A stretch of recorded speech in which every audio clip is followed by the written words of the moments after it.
John Durham, the special counsel assigned to review the FBI's corrupt investigation of Trump's alleged ties to Russia, finally released his report. Took 4 years, concluding that the FBI investigation known as Crossfire Hurricane, something we've talked a lot about here, was illegitimate and should have never been opened against Donald Trump. It is interesting that Jim Jordan has already responded to this, said, "We've reached out to the Justice Department and we want to have special counsel John Durham testify next week." But let's take a look at the actual report itself. The Durham Report, published May 12, 2023 from the United States Department of Justice. Special counsel John H. Durham. Here's what he says. Dear Attorney General Merrick Garland, the subject here is the report on matters related to intelligence activities arising out of 2016 presidential campaigns. He says, "Hey, Mayor, this report is attached pursuant to the rules. We shall provide a confidential report explaining these things." He says, "We want to thank your office for permitting our inquiry to proceed independently without any interference, like you said."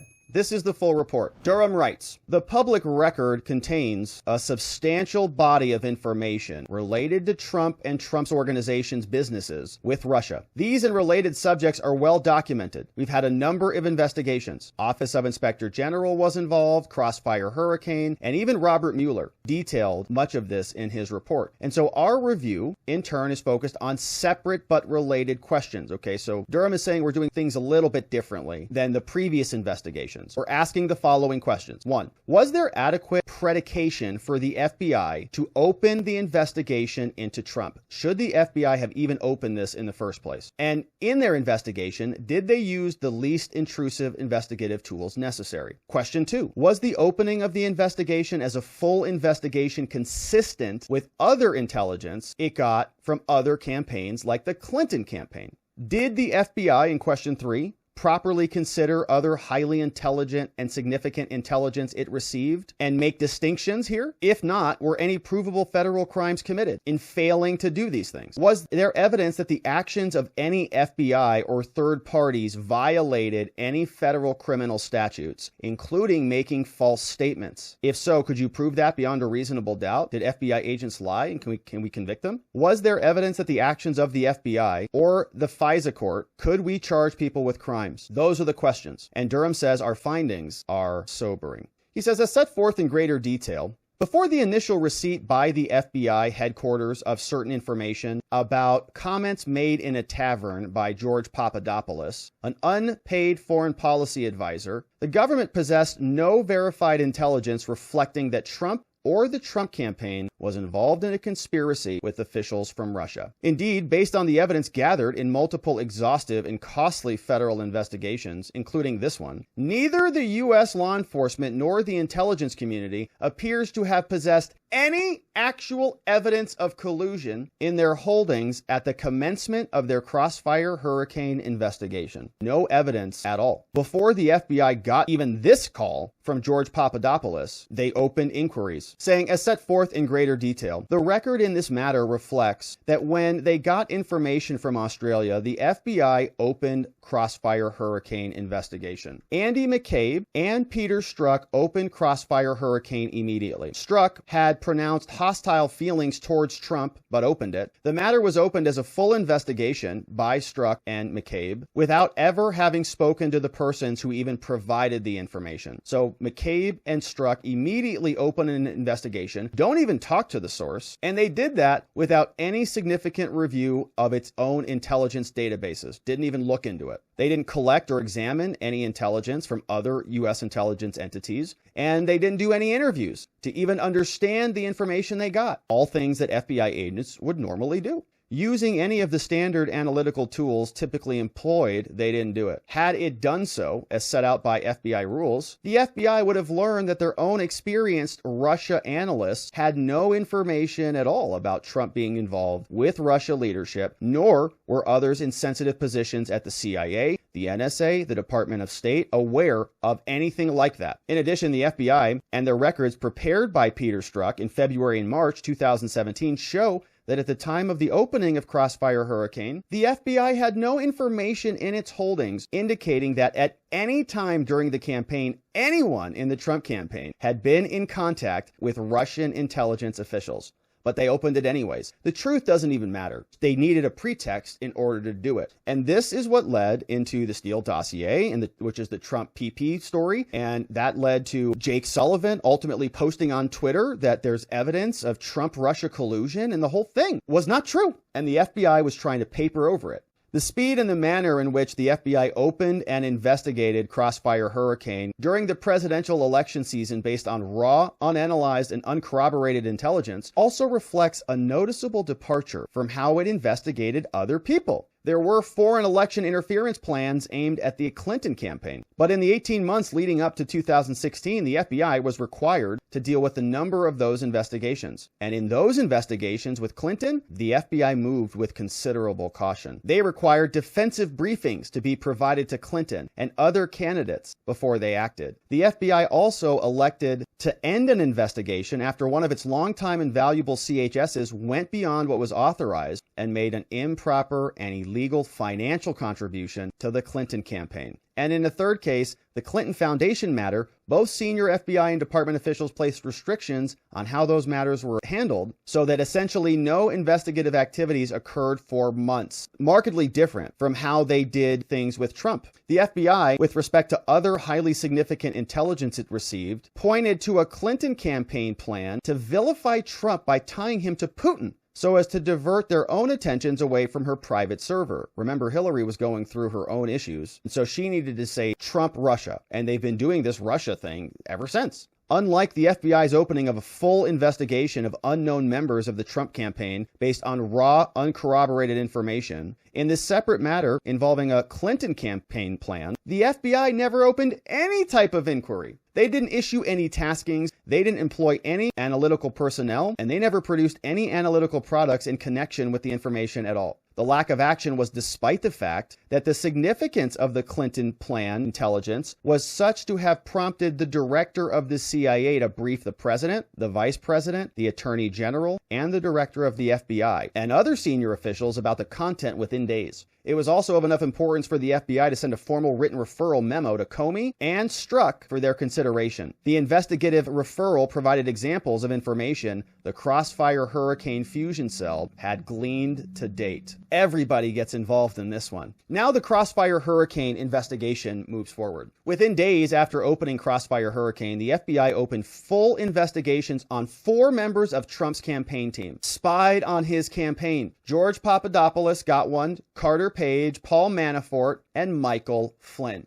No defensive briefing, though, was provided to Trump or anyone in the campaign. Clinton's people got that, but not Trump's, concerning the information that they got from Australia that suggested that there might be some type of collusion between Trump and the Russians. No briefings at all. Didn't even ask them. Instead, the FBI began working on requests for the use of FISA authorities against Page and Papadopoulos. The effort as related to Papadopoulos proved unsuccessful. The initial effort also directed at Page was also unsuccessful until Crossfire Hurricane investigators got what they designated as company intelligence reports. And where did those come from? Christopher Steele, the Steele dossier. The Steele reports were first provided to the FBI in July 2016, but for unexplained reasons, they only made their way to Crossfire Hurricane investigators in mid-September. The reports were ostensibly assembled based on information provided to Steele and his company by a primary subsource. We later learned that was Igor Danchenko.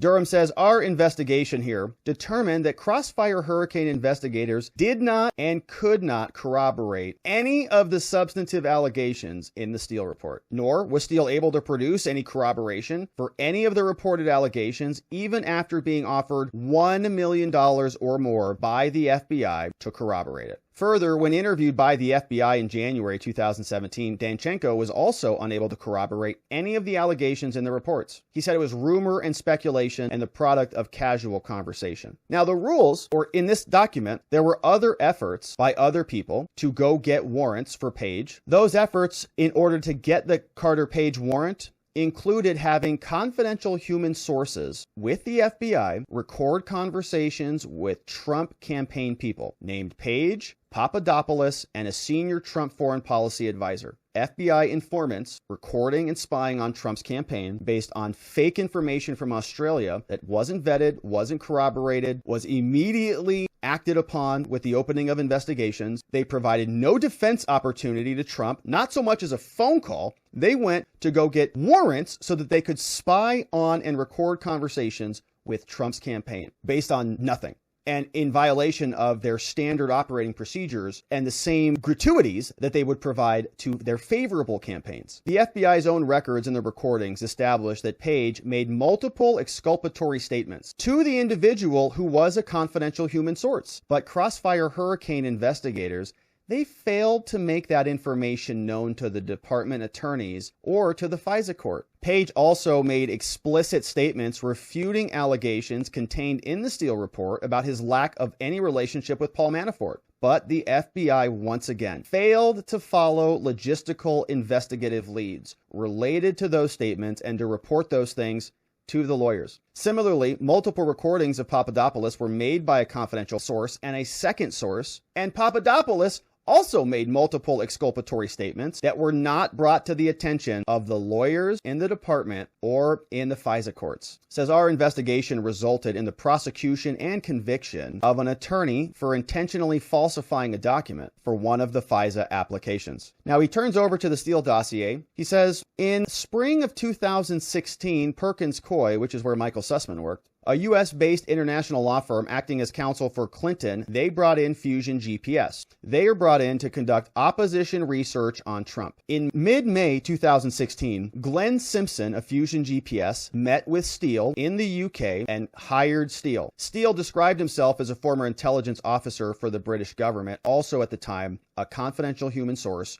for the FBI. Beginning in July 2016, continuing through December 2016, the FBI received a series of reports from Steele that contained derogatory information about Trump concerning Trump's ties to Russia. Steele provided the first of his reports on July 5th, and we call those the Steele dossier, the Trump PP tape. As noted, it was not until mid-September that Crossfire Hurricane investigators got the reports. But within days of the receipt, the unvetted, unverified Steele reports were used to support probable cause in the FISA applications, targeting Carter Page, a U.S. citizen who for a period of time was an advisor to Trump. Later in the report, this was done at a time when the FBI knew that the same information Steele had provided had also been fed to the media and others in D.C. In particular, one allegation contained in an undated Steele report identified a well-developed conspiracy of cooperation between Trump, his campaign, and senior Russian officials. The allegation would ultimately underpin the FISA applications targeting Page. Here's what the allegation said. It said, speaking in confidence to a compatriot in late July,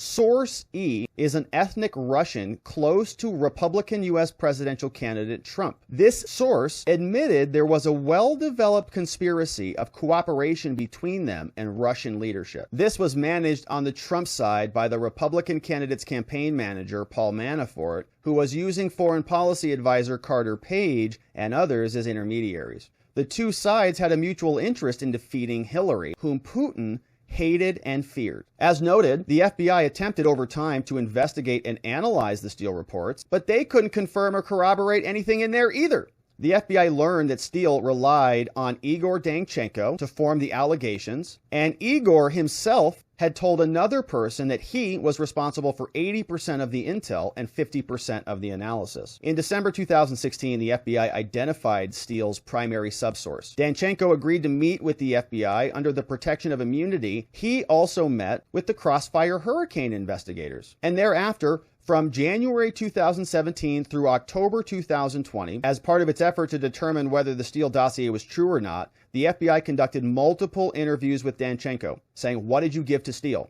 But Danchenko was unable to provide any corroborating evidence to support the allegations at all. Described his interactions with his subsources as, quote, rumor and speculation, conversations of a casual nature. Significant parts of what Danchenko told the FBI were inconsistent with what Steele told the FBI during his prior interviews. At no time was the FISA court informed of these inconsistencies. Moreover, Durham says, notwithstanding the repeated assertions in the Page FISA applications that Steele's primary subsource was based in Russia, Danchenko lived in D.C., barely even Russian. After learning that Danchenko continued to live in Washington and had not even left except for domestic and foreign travel, the FBI never corrected this assertion in its 3-page FISA renewal applications. Rather, beginning in March 2017, the FBI engaged Danchenko as a confidential human source and began paying him, making regular financial payments to him for information, none of which corroborated the Steele report.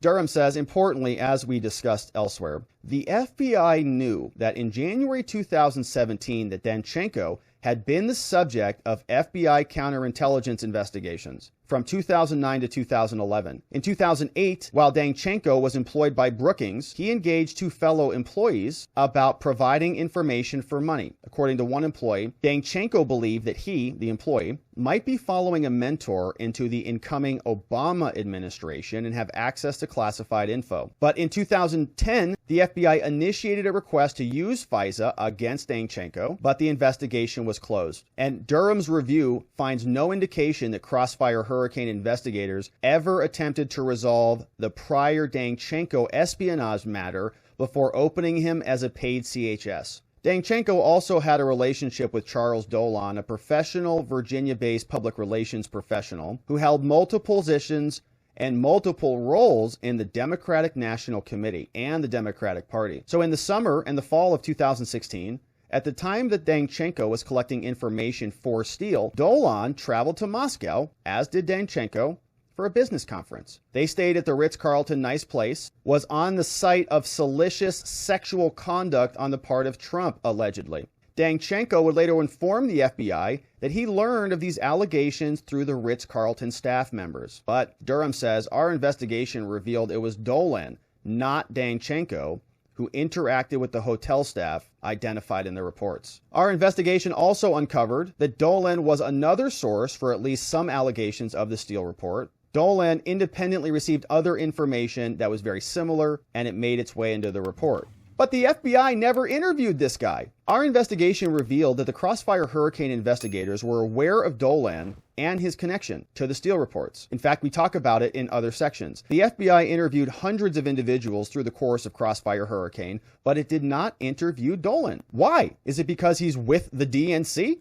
And he's got a lot of connections to Russia? Our investigators interviewed Dolan on several occasions. He initially denied being the source for the Steele reports. However, when he was shown a particular Steele report relating to Paul Manafort, he acknowledged that the reporting mirrored information that he gave to Danchenko. He acknowledged that he fabricated the information. Although both Steele and Olga suggested that they may have information related to the Steele reports, our investigation was not able to definitively show that Dolan was the actual source. So he says, there does not appear to have been an objectively sound reason for the FBI's failure to interview Dolan. They say perhaps the most damning allegation in the Steele dossier reports was a company report which attributed Source E as a subsource. Danchenko's alleged source, called Source E, was an individual by the name of Sergei Milan, president of the Russian-American Chamber of Commerce. But the evidence uncovered showed that Danchenko never spoke with Sergei Milan and simply fabricated the allegations attributed to him.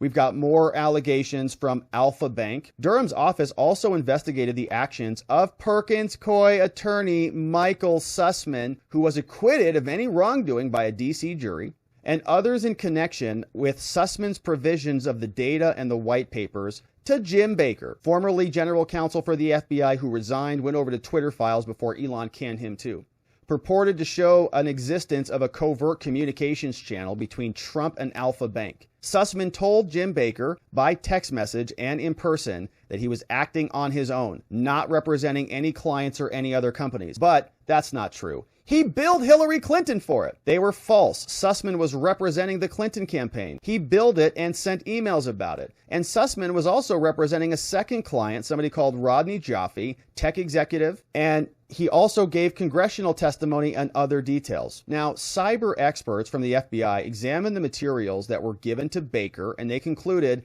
they did not establish what Michael Sussman claimed they showed. Sussman made a separate presentation about Alpha Bank to the CIA, and it too concluded that the Sussman materials didn't show what Sussman claimed. The whole thing was fake. In connection with the second presentation, Sussman made a similar false allegation to that agency, which was, as we know, the CIA. With respect to the Alpha Bank materials, our investigation established that Rodney Jaffe had tasked a number of computer technology researchers who worked for companies he was affiliated with and who had access to certain internet records to mine the internet data to establish, quote, an inference or a narrative. Come up with anything you can find that will connect Donald Trump to Russia. He said, exploit your access to these special tools. He said, I want to please certain VIPs, meaning Clinton, referring to people at Perkins Coie and the Clinton campaign. During its investigation, Durham learned that after the election in 2016, Jaffe emailed an individual and told that person that he was tentatively offered the top cybersecurity job by the Democrats when it looked like they'd win. So he does all of this work, and then they say, you are our guy. Thanks for creating these inferences. Thanks for creating these narratives, Rodney. Says that the evidence collected by the office also demonstrated that prior to providing the unfounded Alpha Bank claims to the FBI, Sussman and Fusion GPS, which is the opposition research firm, they had provided the same information to various news organizations and press reporters to write articles about the fake secret alleged communications channel. Moreover, during his September 2016 meeting with the FBI, Michael Sussman told Jim Baker that an unnamed news outlet was in possession of the information and they would soon publish a story about it. The disclosure of the media's involvement caused the FBI to contact the news outlet, whose name was eventually provided by Sussman, in hopes of delaying the report. In doing so, it confirmed for the New York Times that the FBI was looking into the matter. On October 31st, less than 2 weeks before the election, the New York Times and others published articles on Alpha Bank, and the Clinton campaign issued tweets and public statements of the allegations of a secret channel of communications used by Trump and Russia, allegations that had been provided to the media and to the FBI by Fusion and Sussman, both of whom were working for the Clinton campaign. The whole thing was an operation from top to bottom. The FBI was involved in it. The New York Times was involved in it. Many lawyers and law firms were involved in it, and they all covered it up. They all did it not out of the goodness of trying to root out a Russian connection. No, because they didn't like Trump and they needed bad stories to hit him with in the media because Clinton had so many.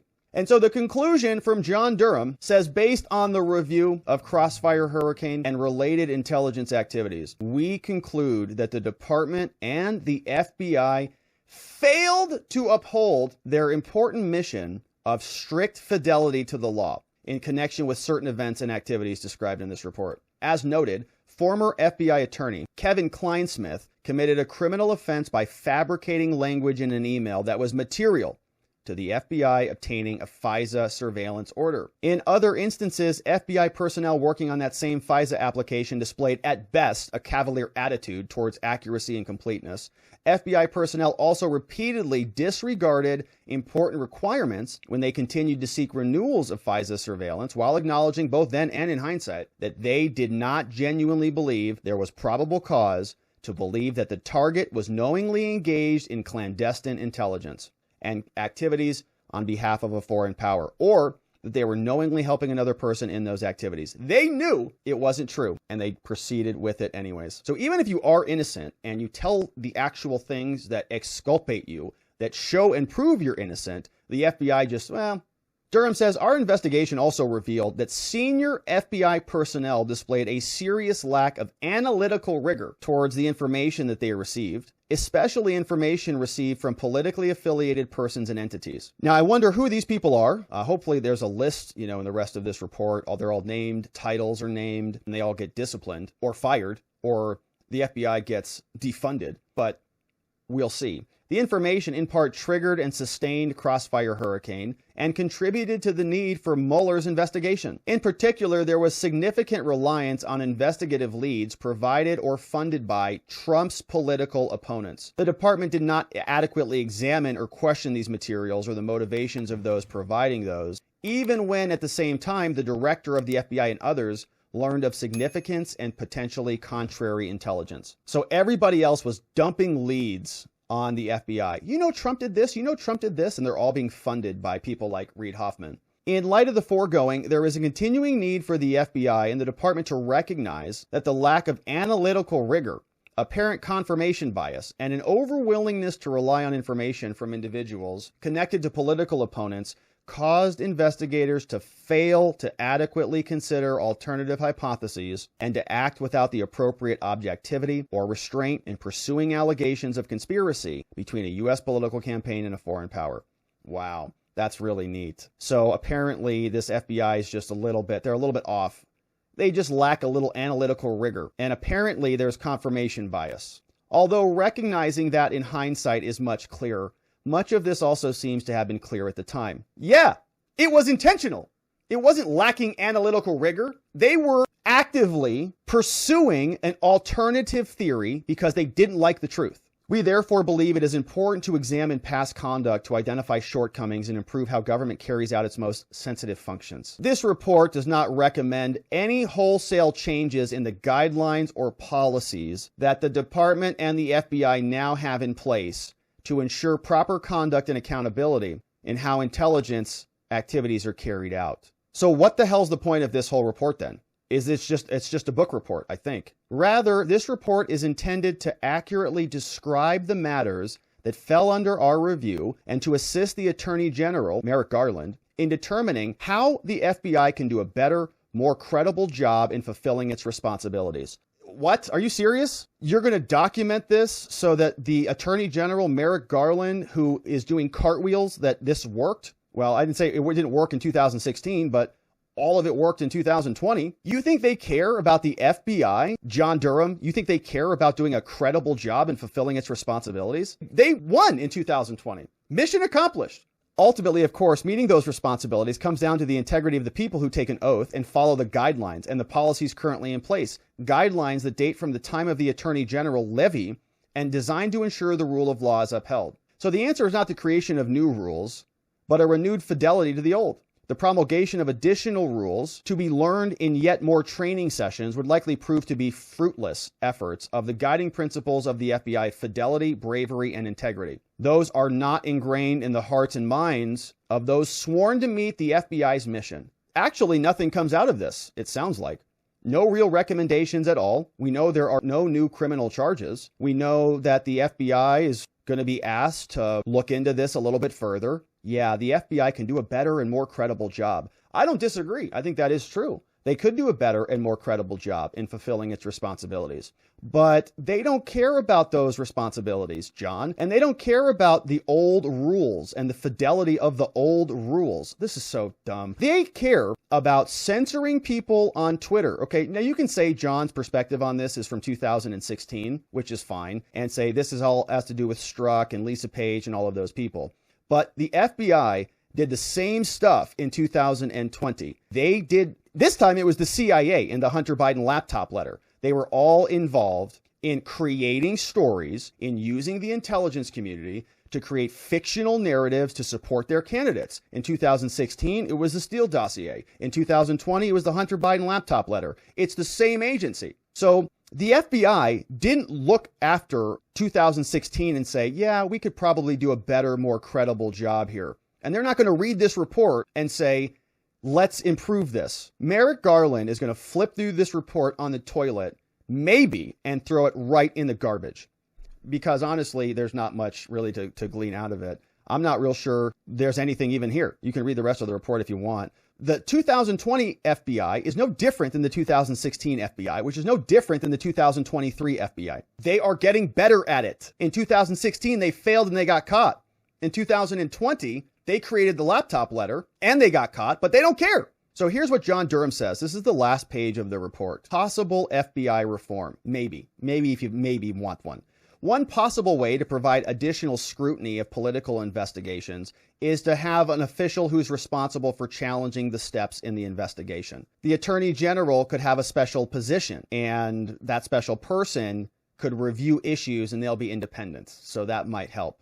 Yeah. So here's what John Durham took 4 years to tell us. The FBI is corrupt, that there is bias, and that they have partisan underpinnings, but that there's no real reforms that need to be changed. You know, it's just as long as they work a little bit harder next time. And as long as they just adhere to the current rules that are in place, if they investigate and corroborate their sourcing and double check things before they do things next time, maybe this all won't happen again, which is a joke because all of what they did was intentional. It wasn't a failure. It was a plan. It was a plot. It was a scheme. They did it in 2016. They played dumb the whole time. They did it again in 2020. It worked in 2020. Everybody bought it, and it helped get their candidate elected. So it's a great big book report, unfortunately. And that's what we get from John Durham.